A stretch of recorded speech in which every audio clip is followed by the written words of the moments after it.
Hello everyone, this is Dan Gramza and welcome to Gramza Market Studies for Monday, February 4th. Now, on Friday we had some interesting news that came out, a variety of fundamental pieces of information globally really, and I talked about that in the advanced video, but let's take a look at what's happening here at the NASDAQ market. Finally, we're seeing a little bit of buying coming into this market. It is not the level of commitment we've seen with these other indices, but it is stepping in the right direction. Today's action could make or break this trade.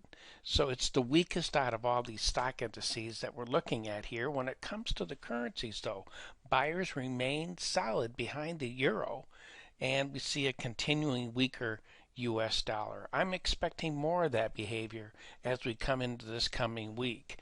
In the notes, here we had some volatility. This market, you can see, rotated to the upside in a dramatic way, and then it also came back down. So when this market was trading at the high, that would have been a green candle. And I just thought of that one because I talked about that earlier today. Greetings from Orlando. And I do want to thank everyone who came by to say hi and talk to me later in the day. I'm glad to meet you, and I'm glad also to hear that you enjoy the videos. Well, here, when it traded at those highs, that was a big green candle that found those sellers that pushed this market back down. So I believe we're going to see continued weakness in this market. We could easily have a sideways move the first couple days of this coming week, but I'm looking for a weakness as we finish next week out. In the metals markets, well, we have some things that are fueling some expectations regarding the metals.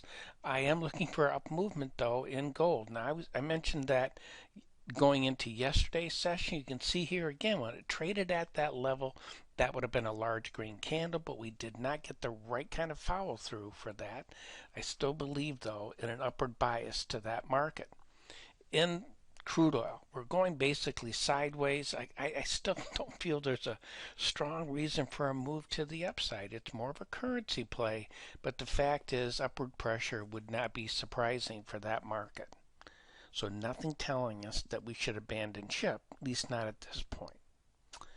Well, the grains, Argentina, still the issue. My bias, still for a push to the upside. Well, that concludes today's market studies. Thank you for being with me. Looking forward to being with you again, and in the meantime, take care.